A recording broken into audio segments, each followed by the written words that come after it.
welcome to my channel. If you're new here, my name is Beck, and today we're going to be talking about my top 10 tips for losing 10 kilos.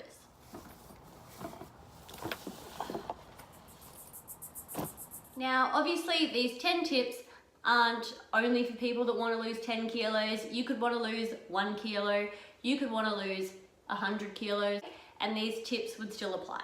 The first tip is be realistic. Be realistic with yourself. This is a new lifestyle for you, it's changes for you, it's something different that you're not used to. So be realistic with what your goals are. You're not gonna eat any bread, any chocolate, you're not gonna drink any alcohol, you're not gonna do anything for the next 6 months because you've got to lose weight for a particular event. It's just not gonna happen.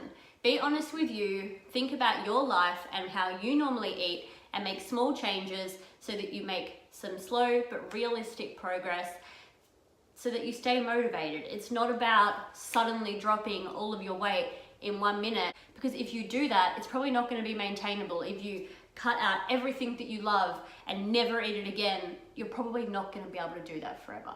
So be realistic with the goals that you set for yourself. Think about where you want to be in the future, but also think about where you are now and build a bridge to get to that part of your life. Don't just think you're going to jump across the river and be there. Excuse the fact that my coffee is going to be moving around the side table the whole time this video is going on. The second tip is celebrate all wins. So that means that whether you have only lost 100 grams or whether you've just not gained weight for a week, even if you have gained weight but you know that you've exercised more than you normally would, celebrate those wins. Every week you're not going to lose heaps and heaps of weight. It's just not always going to happen that way. But you need to self-motivate by thinking about what you have done better and how, if you weren't making these changes, how you'd be going backwards, but instead you're going forwards. So I know I weigh myself once a week, every week, on the same day, on the same scale, having eaten the same things, wearing similar clothing, and I always celebrate those wins. So although I, up until recently, never had a week where I lost a kilo, I still was like, oh, I'm so excited, I've lost 100 grams. Because if I keep losing 100 grams for the next 10 weeks, guess what? I've lost a kilo. I recently read a quote on Instagram that I reposted that said, focus on moving forward and not the size of your steps. And I think that is pretty much the essence of this tip. Tip number 3 is find a workout style and schedule that works for you and stay consistent. Consistency is really important. So again, tying in with number 1, be realistic with yourself. Don't say that you're going to go to the gym 6 days a week when you know that your schedule doesn't permit that, or your body is not ready to work out 6 days a week. Like me, myself, I decided I was going to go 4 days a week for the first month, then 5 days for the second month, then I increased the length of my workouts from there, slowly but surely easing my way into it. So be honest with yourself and work out how much time you can really commit to doing your workouts every week and do that same thing every week. And also find a workout style that you enjoy. So in my last video, I mentioned that for the first 6 months, I was just on the cross trainer every day and I enjoyed that. And once I realized I was kind of not wanting to go to the gym anymore, I switched it up and started doing circuit training, and that is what's really motivating me now. So find out what works for you and do that. Tip number 4 is have a plan. So when I'm going to the gym, I always make sure I have in the back of my mind what I'm planning on doing.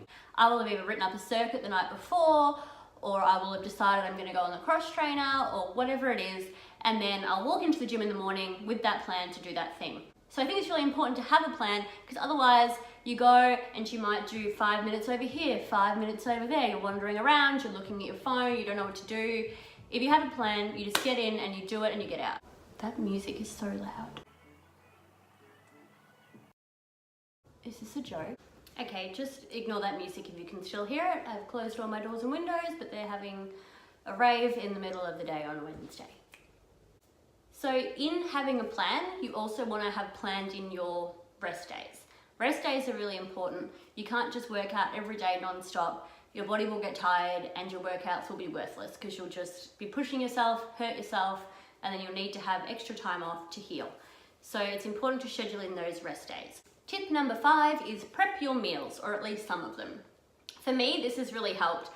One, with not buying my lunches, because I work in a shopping centre, I could so easily spend so much money on such unhealthy food, but I don't do that anymore because I prep my lunch. So I normally prep my breakfasts on the days that I work and then my lunches for the days that I work. I'm going to do a more dedicated meal prep video with what I make, but in general, it's something that I can make a big batch of and then freeze. So whether it's the healthy version of a pasta sauce that I make, or I've got like a healthy Mexican chili that I make, and I'll make 4 or 5 servings of it, put it in my containers and put it in my freezer, and that way I can pick and choose which one I want each day and take it to work with me. And the other thing I would say when it comes to meal prepping is don't just prep like chicken and broccoli, because who really likes chicken and broccoli? If you've got your chicken and your broccoli every day in your fridge at work, you're probably not going to eat it and you're probably going to go out and buy something. But if you've got something that is healthy but also yum, you're probably going to eat that and it's going to work out better for you. The next one is eat less sugar. So I'm not saying never eat sugar. I'm not saying cut sugar out completely, because if you do that, you're going to go crazy and you're going to eat a bag of M&Ms and then a box of Tim Tams and then, I don't know, whatever else. But limit your amount of sugar. So for me, the main way I did this is if I'm not eating a sweet treat, like if I'm not eating chocolate or cake or whatever, I don't want to eat more than 5 grams of sugar per 100. If it's coming from my yogurt or my muesli or something that's meant to be healthy, I don't want it to have more than 5 grams of sugar per 100 because I don't need that sugar at that time. Like, I'm waking up and I'm going to have a yogurt, I'm not craving sugar, I'm not craving sweets, I'm just eating breakfast. So I try to cut out sugar where it's not necessary and try to limit the amount that I do eat those unhealthy sugary treats. But again, don't cut it out completely or you'll go crazy. Next is don't eat out of habit. So this is a tricky one because there were certain times in my life where I would eat something or drink something just because that's what I've always done. So for example, whenever I would go to the movies, I would always get a frozen Coke, a popcorn, and a bag of some sort of chocolates like Maltesers or something. And that was just simply because that is what I have always done. And when you reflect on that, it's not necessary. And I might not even feel like that every time I go to the movies, but that was just my habit. So by switching that up, instead of having frozen Coke, popcorn, and chocolate, last time I went to the movies, I had a bottle of water. I went and bought from Woolworths, like the Air Pop popcorn that has no butter and a little bit of salt on it. And I think I might have bought a small like chocolate bar instead of a bag of chocolate. You know, I still went to the movies, had a good time, got to eat my snacks, but I wasn't just mindlessly eating out of habit. This also goes for alcohol. You know, you go out for dinner and it's just a habit to always drink. But I think if you stop and step back and think, is this what I actually want to do? Then it makes a difference. Sometimes it might be genuinely what you want to do, and that's fine. If you really feel like doing that, then do it. But I encourage you to take a moment to step back and think, is this actually what I want to do? The next one is don't drink your calories. This one's tricky because a lot of people love their soft drink, they love their alcohol. It's really, really tricky to not drink your calories. But I think in order to stay within a healthy range of calories and still feel full, you need to not be drinking your calories. You need to eat them, like almost all of them. Otherwise, you're not going to feel full and you're going to be eating as well as drinking. So for me, pretty much straight away, I stopped drinking soft drink and I replaced it with sparkling water.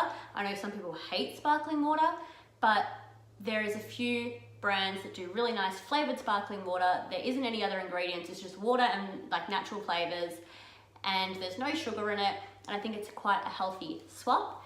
In terms of alcohol, I pretty much didn't cut out alcohol at all until about January, and then for the last 2 or 3 months I have hardly drank at all. I've had maybe 2 or 3 drinks a month, and I will say I feel like that has made quite the difference to my weight loss. And second to last, this rule is don't base your goals on somebody else's goals or somebody else's body. Everybody is different. Everybody will react differently to doing a diet or an exercise regime. Just because something worked for me doesn't mean it's always going to work for you. Just because something worked for your favorite fitness YouTuber doesn't mean it's going to work for you. And I think a good example of this is I have two women that I watch on YouTube, and I think that they're both gorgeous. I watch Whitney Simmons, who is an American fitness YouTuber.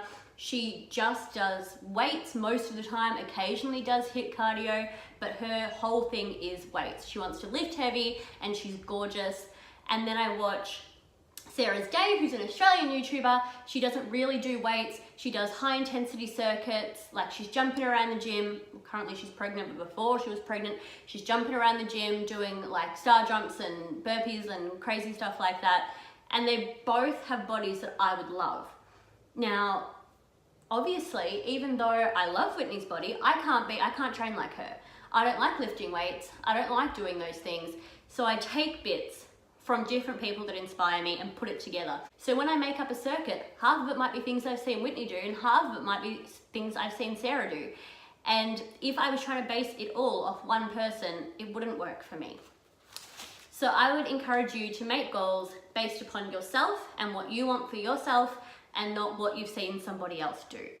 And the very last rule, arguably the most important, is no rule is set in stone. All rules are made to be broken.